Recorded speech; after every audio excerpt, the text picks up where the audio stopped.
Thank you. I appreciate that. And I thought I found Paul's company name very interesting.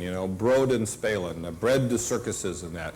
And so I thought I'd start with an example where you can sort of see that same thing going on. From bred to circuses. And so very much of an innovation that revolutionized this company's industry.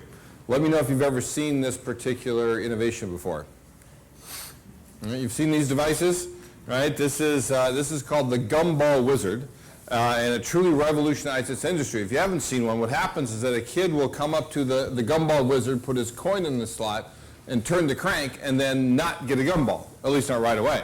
Instead, he gets this gumballing experience as it goes spiraling down, clickety-clack as it goes. Now, there's no functional purpose whatsoever for this device. You don't get a better manufactured good, the bread of the device. Right? It's the same as it's always been. You don't get better service. Why? Right, you have to wait longer for the goods that you requested. And yet it has more value. It has more value because of the circus. It has more value because of the gumball spiraling experience.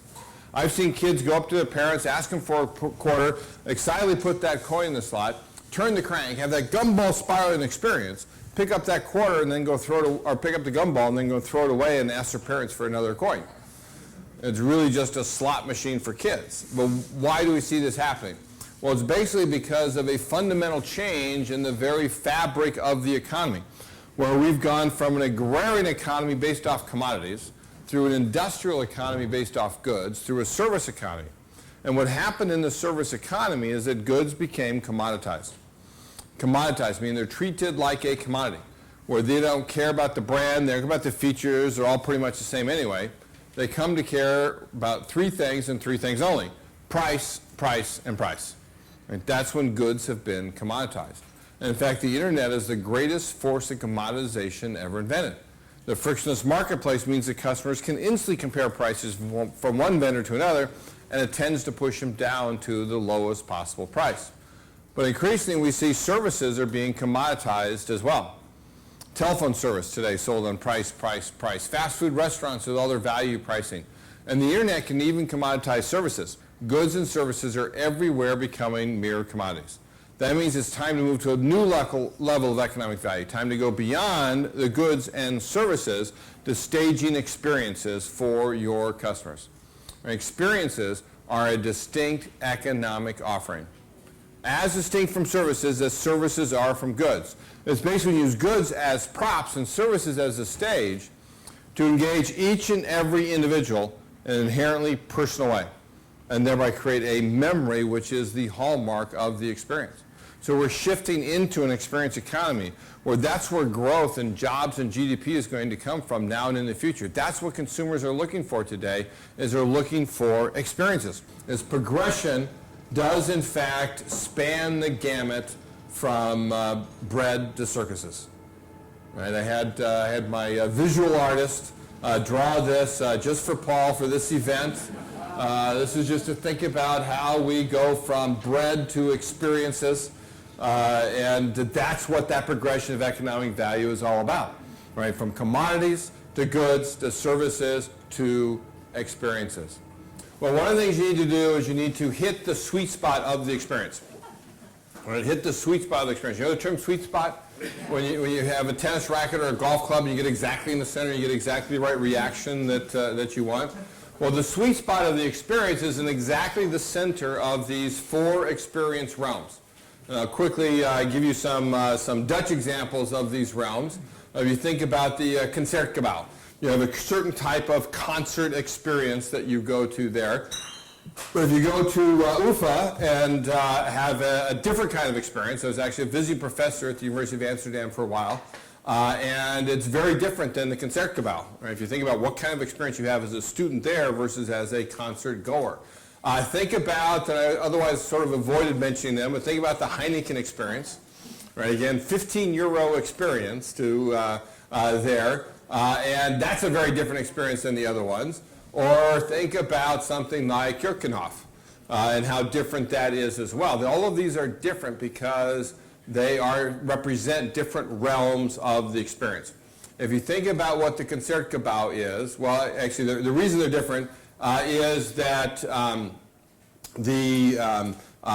there's an axis about how, in that experience, whether you're more passive or you're more active. Right? Are you very passive in the experience or very active in the experience? The other key distinction is whether it's about absorption or immersion. Absorption is the experience coming into you. Immersion is you going into the experience. Right? That's the difference there. And the Concertgebouw is a passive absorption experience. Right? You're passively sitting there in your concert seat absorbing in the sights and sounds that you have at the Concertgebouw, with the concert that is there. And what that is basically is an entertainment experience, right? Entertainment experience. And then what University of Amsterdam is an educational experience. Here you actively get involved in it, learning thereby based off what you are absorbing into you.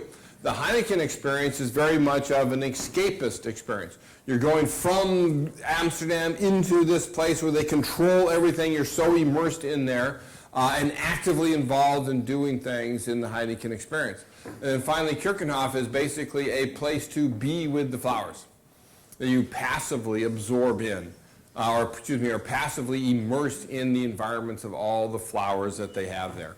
These represent 4 realms of the experience. Of course, in any one of those, you have all of this going on to a greater or lesser extent. You're never, ever just in one distinct realm of the experience. But the best experiences, the most robust experiences, the most engaging experiences are those that hit the sweet spot in the middle, that have aspects of all 4 realms of experience. So to describe it, let me talk about my favorite retail experience here in the Netherlands, about Hyaenius. Why is Hyaenius so good? Well, Hyaenius hits the sweet spot amongst us. They have all 4 aspects of these realms. You know, at its core, what might you think Hyaenius be? Which one of these 4 realms is it at its core? Well, I think in my case, it's the aesthetic realm. Right, the aesthetic realm, about being with the cigars, being in the store, creating this great environment that they have there. That is, again, all about cigars and pipe tobacco. And you go in there, they even have a special room just for the Cuban cigars in there, where you, again, create an environment with exactly the right humidity for it. That's the aesthetic realm at Hyaenius. Right, then think about, well, what is the entertainment realm? One of the things that they do is they often have invitations like this for special cigar rolling experiences, where they bring somebody from Cuba or from some other place where they're rolling cigars, and he entertains you by seeing exactly how he does that. They also have all of these humidors in there with very many famous people that have their particular cigars there to entertain, to see who's represented there and that. And that's the entertainment realm at Hyaenius. Then there is the educational realm where you learn about the cigars. Every cigar has information on it that you can learn about them. They even have a museum in there. Right, here's another way. I think this is something they could also charge admission for, but a museum of the cigars of the Hyaenius company, a company that's over 180 years old, and so you can learn about that as a result. Then you finally have the escapist realm where you can go in there, and they have a cafe where you can actually go in and smoke a cigar, right? And smoking of a cigar is very much for me an escape. And you can do that right there in the place. But then, so those are the 4 realms that you can see represented in there, but then they do in fact hit that sweet spot. Right, they hit that sweet spot in the middle of all 4 realms, right? What is that sweet spot? Where does they have that aspects? And that, again, is that educational experience that they have for 35 euros. That is entertaining and educational, that is escapist and aesthetic, right? The room that they've designed for that. So you can hit the sweet spot by having elements of all 4 and then bringing it all together into that sweet spot experience. Well, in fact, let me say one more thing. Let me, Simone, if you could bring that up here. There's one thing I also want to do here at the very end. You know, I was very struck by Paul and how he's influenced by the experience economy to create Brood Spelen, the bread to circuses as a representative. You think about ingredients, you think about the ingredients that go into bread.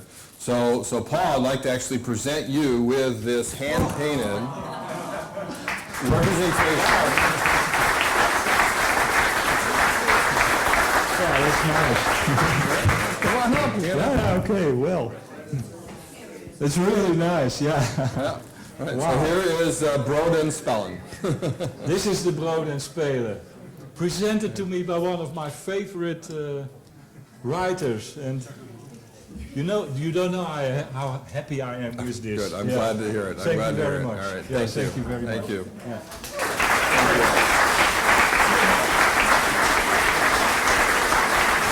Well, we're at the ending of, in my opinion, een beleving met betekenis.